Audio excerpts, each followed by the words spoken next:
The Spitfire's engine coughs once, then dies completely. Silence replaces the roar that has filled the cockpit for the past 40 minutes. Below, the patchwork fields of northern France spread out in every direction, green and gold under the afternoon sun of August 1943. The propeller windmills uselessly as the aircraft descends in a shallow glide, trading altitude for distance with each passing second.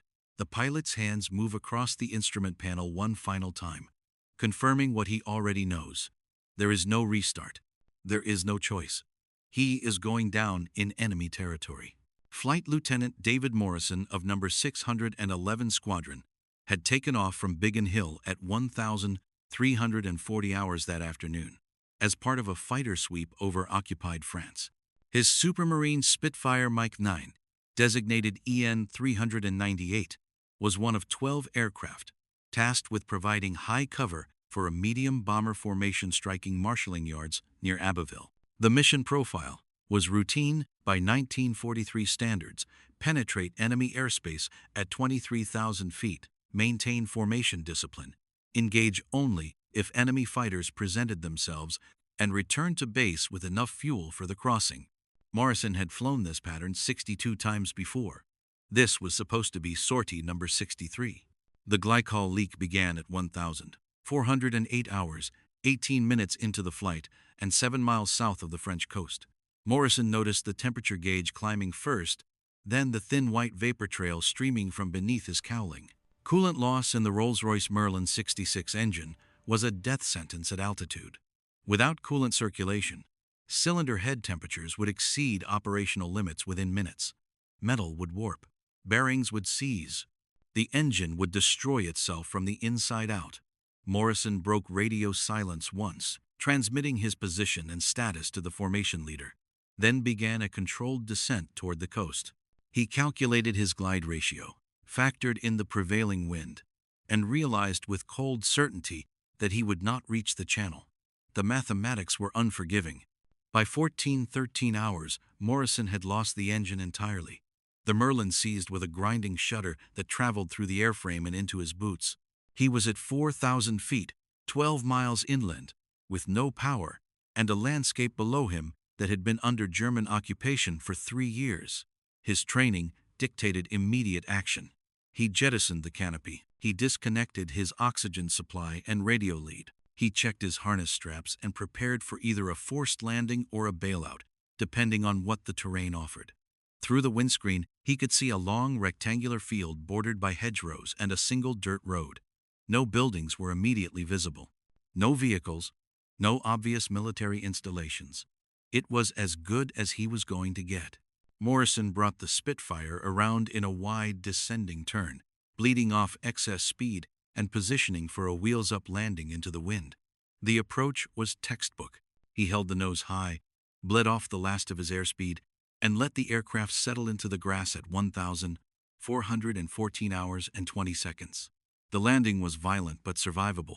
The Spitfire skidded across 200 yards of pasture, tearing through grass and soil, the belly of the fuselage grinding against the earth with a sound like tearing metal. The right wing dipped and struck the ground, spinning the aircraft 30 degrees to the left before it finally came to rest in a cloud of dust and torn vegetation. Morrison's head snapped forward against the gun sight padding. Blood filled his mouth from a cut on his lip. But he was conscious. He was alive. And he was in the worst possible position.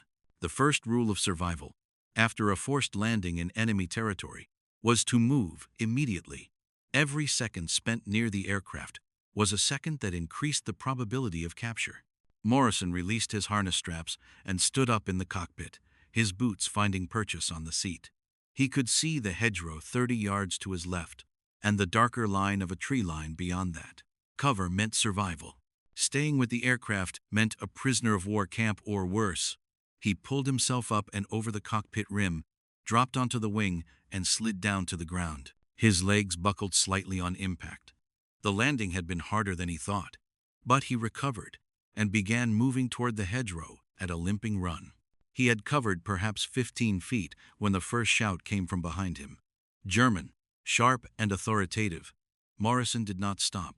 He accelerated, forcing his legs to pump faster despite the pain radiating from his left ankle. A second shout followed, closer this time, and then the unmistakable metallic snap of a bolt-action rifle being cycled. Morrison glanced back over his shoulder and saw them. 3 Wehrmacht soldiers, emerging from a concealed position near the road, approximately 80 yards from where his aircraft had come to rest. They must have been there the entire time, perhaps a listening post or a roadblock checkpoint.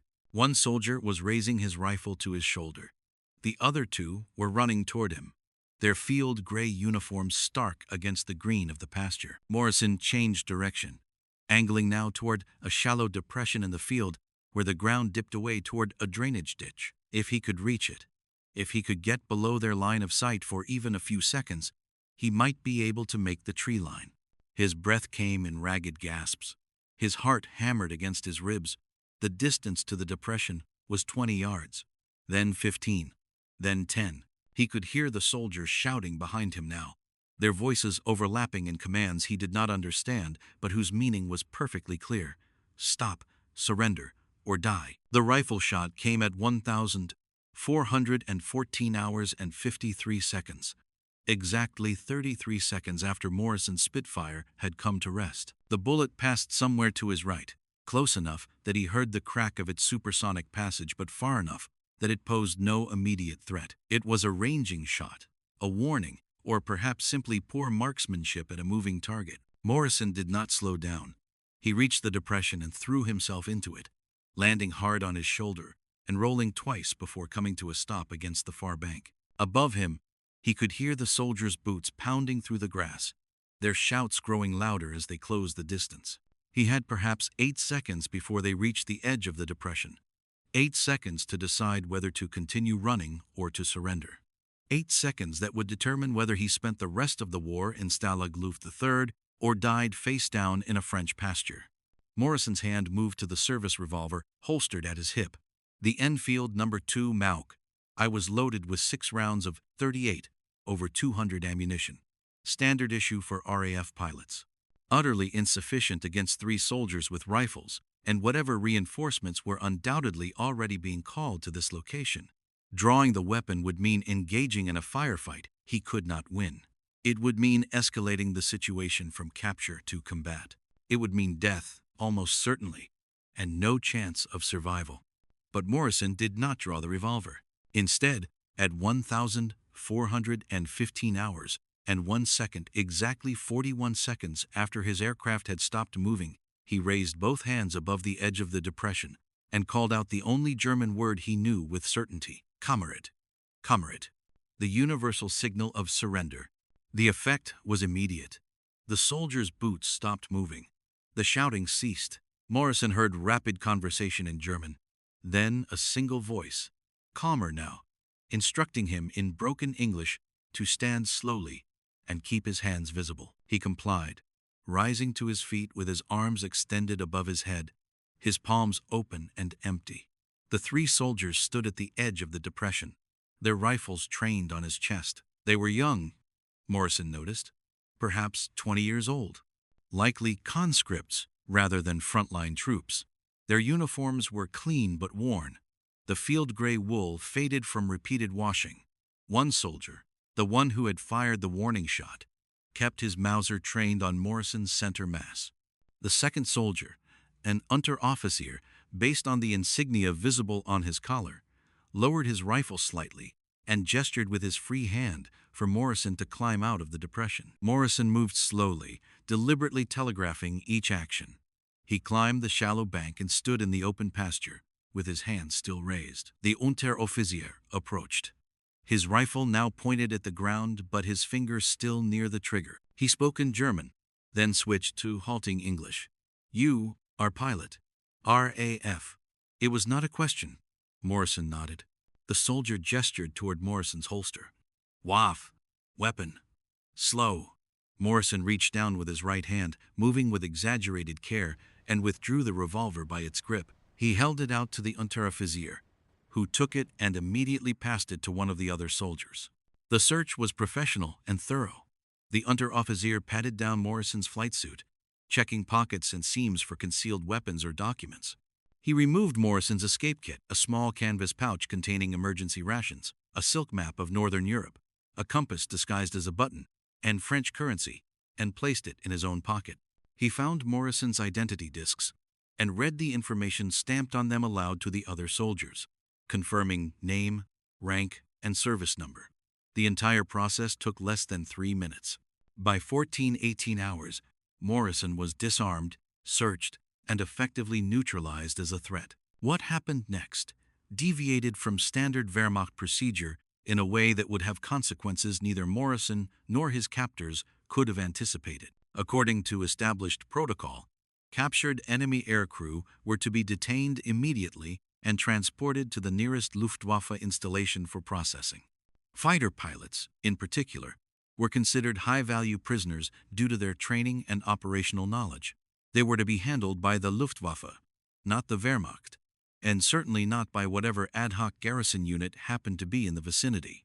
But the Unteroffizier, whose name Morrison later learned was Hans Müller, made a decision based not on regulations but on practical circumstances. Müller's unit was a 3-man listening post assigned to monitor the road for Allied reconnaissance vehicles or escaped prisoners moving through the area. They had no vehicle. They had no radio capable of reaching Luftwaffe command. Their orders were to report unusual activity to their company headquarters, located in a village 4 kilometers to the south. Müller had 3 options. He could march Morrison the 4 kilometers to headquarters, leaving the listening post unmanned. He could send 1 soldier to headquarters while the other 2 remained with the prisoner, dividing his already small force. Or he could wait at the crash site for whatever German forces would inevitably arrive to investigate the downed aircraft. Müller chose the 3rd option. This decision created a window, a gap in the chain of custody, a period of approximately 35 minutes, during which Morrison was in German hands but not yet part of the German prisoner of war system. He was sitting on the grass beside his wrecked Spitfire, his hands now bound in front of him with cord from one of the soldiers' field packs. The 3 Wehrmacht troops stood nearby, smoking cigarettes and speaking in low voices. One of them kept glancing at the tree line, nervous and alert. They were waiting. Morrison was waiting. And in that waiting, something unexpected began to develop. The Unteroffizier spoke some English. Not much, but enough for basic communication. He asked Morrison where he was from. Morrison, observing the Geneva Convention requirements to provide only name, rank, and service number, said nothing. Müller shrugged and offered Morrison a cigarette. Morrison, despite himself, accepted. Müller lit it for him, then lit one for himself. They sat in silence for several minutes, 2 men on opposite sides of a war, sharing tobacco in a French field while a Spitfire smoldered nearby. The absurdity of the situation was not lost on either of them. At 1,429 hours, Morrison heard the sound of vehicles approaching from the south. 2 Opel Blitz trucks appeared on the dirt road, followed by a Kubelwagen carrying what was clearly an officer. The vehicles stopped near the crash site, and approximately 20 soldiers dismounted, forming a loose perimeter around the aircraft.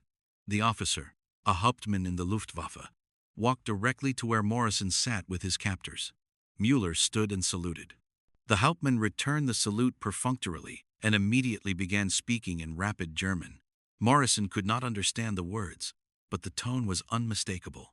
Müller was being questioned about the timeline, about why he had not immediately reported the crash, about why the prisoner had not been transported to proper authority. Müller responded calmly, gesturing to the road, to his 2 soldiers, to Morrison. He was explaining the practical limitations of his situation. The Hauptmann listened, his expression skeptical but not openly hostile. He turned to Morrison and spoke in flawless English with only a slight accent. "You are Flight Lieutenant David Morrison, service number 7439221, yes?" Morrison nodded. The Hauptmann continued, "You will be transported to Luftwaffe custody. You will be treated according to international law. Do you understand?" Morrison nodded again. But before the Hauptmann could give orders for Morrison's transport, one of the Luftwaffe soldiers who had been examining the crashed Spitfire called out from near the aircraft. He was holding something in his hand, something small and metallic that caught the afternoon light. The Hauptmann walked over to examine it, then called for Morrison to be brought to the aircraft. Mueller pulled Morrison to his feet and walked him across the field to where the Hauptmann stood beside the fuselage. The object in question was Morrison's watch, a standard RAF issue chronograph that had been torn from his wrist during the landing and subsequently discovered in the wreckage. The Hauptmann held it up for Morrison to see, then placed it in Morrison's bound hands. "This belongs to you," he said. It was such a small gesture, so insignificant in the context of the war. And yet it was the first indication Morrison received that he would be treated as a prisoner of war rather than as an unlawful combatant. The watch was personal property. Under the Geneva Convention, personal property was to be returned or safeguarded. The Hauptmann was following the rules. He was establishing, from the first moment, that Morrison would be treated correctly. Morrison was placed in the back of the Kubelwagen at 1,447 hours. The Hauptmann sat beside him. Two armed guards sat in the rear-facing seats. The vehicle pulled away from the crash site and began the journey south toward what Morrison assumed would be a Luftwaffe interrogation center. As they drove, the Hauptmann spoke again. "You were fortunate," he said, looking out at the passing countryside. 41 seconds. That is how long you ran before you surrendered. If you had run for 1 minute, perhaps 90 seconds, my men would have orders to assume you were attempting armed escape. The response would have been different. Morrison said nothing, but the Hauptmann's words echoed in his mind for the remainder of the journey. 41 seconds. The window between survival and death had been measured not in minutes or hours, but in the brief span of time it took for human beings to make decisions under stress. Morrison had made his decision to surrender at the moment when continuation would have been interpreted as hostile action. Mueller had made his decision to wait rather than execute his prisoner or march him immediately to headquarters. The Hauptmann had made his decision to observe protocol and return personal property. Each decision, made independently, had combined to produce an outcome that preserved Morrison's life. Flight Lieutenant David Morrison spent the next 22 months as a prisoner of war, first at Dulag Luft near Frankfurt for interrogation, then at Stalag Luft III in Silesia, where he was interned with hundreds of other Allied aircrew. He survived the war. He returned to England in May 1945. He lived to the age of 79, dying in 1998, with his service record intact and his wartime experiences documented in multiple interviews with military historians. The Spitfire that brought him down in France was dismantled by German recovery crews, and its parts were sent to various Luftwaffe technical facilities for study. The field where he landed returned to agricultural use and remains farmland to this day. Unteroffizier Hans Müller survived the war as well. He was captured by American forces in March 1945 and spent 9 months in a prisoner of war camp in France before being repatriated to Germany. In 1963, 18 years after the war ended, Mueller and Morrison met for the first time since August 1943. The meeting was arranged through a veterans organization that specialized in connecting former enemies. They sat in a cafe in Hamburg and spoke for 3 hours. Mueller, now a schoolteacher, told Morrison that he had thought about that day many times. He had wondered whether his decision to wait at the crash site rather than march Morrison immediately to headquarters had been correct. Morrison assured him that it had been. Any other decision might have resulted in a different outcome. The 41 seconds had mattered. The small choices had accumulated into survival. The broader significance of Morrison's capture lies not in its uniqueness, but in its ordinariness. Nothing about the incident was exceptional, except for the fact that it was documented in sufficient detail to reconstruct the timeline with precision. Thousands of other Allied aircrew experienced similar circumstances. Thousands of other German soldiers faced similar decisions. The vast majority of these encounters followed protocol and resulted in lawful capture rather than summary execution. This fact deserves emphasis because the popular conception of World War II often focuses on atrocities and violations of law rather than on the routine functioning of military discipline even in combat conditions. The German military in World War II committed numerous war crimes. The Wehrmacht, despite its post-war reputation as a clean force distinct from SS atrocities, was complicit in mass murder on the Eastern Front and elsewhere. These facts are not in dispute. But it is also true that millions of individual German soldiers, like Unteroffizier Müller, followed the laws of war in their daily conduct. They captured rather than killed. They processed rather than executed. They treated enemy prisoners according to the conventions that Germany had signed and, in many cases, continued to observe even as other parts of the German state abandoned all legal and moral constraints. This distinction matters because it reflects the complexity of human behavior in wartime and the persistence of professional military culture even in the service of a criminal regime. Morrison's 41 seconds were therefore both unique and universal. They were unique in that they can be reconstructed and analyzed with precision. They were universal in that they represent a pattern of behavior that repeated itself across millions of individual encounters between enemies during the war. The seconds mattered. The choices mattered. The accumulated weight of small decisions, made quickly under pressure by ordinary people, determined outcomes that shaped lives and determined whether those lives continued or ended. In the final accounting of World War II, the vast strategic movements and the grand political decisions received the most attention. The invasion of Normandy, the fall of Berlin, the atomic bombs over Japan. These are the events that shaped the war's outcome and determined the fate of nations. But beneath those large events, individual human beings made small choices every day that determined their own survival or death. Flight Lieutenant Morrison chose to surrender at 41 seconds. Unteroffizier Müller chose to wait rather than act precipitously. The Hauptmann chose to observe protocol. None of these choices changed the course of the war, but they changed the course of Morrison's life, and in doing so, they revealed something fundamental about the nature of combat and the persistent influence of law and culture, even in circumstances where law and culture might easily have been abandoned. The lesson, if there is one, is that seconds matter, that the small spaces between action and consequence are where survival is often decided, that the difference between a prisoner of war camp and a grave in a French field can be measured not in miles or strategies, but in the brief time it takes for a man to raise his hands and speak a single word. 41 seconds.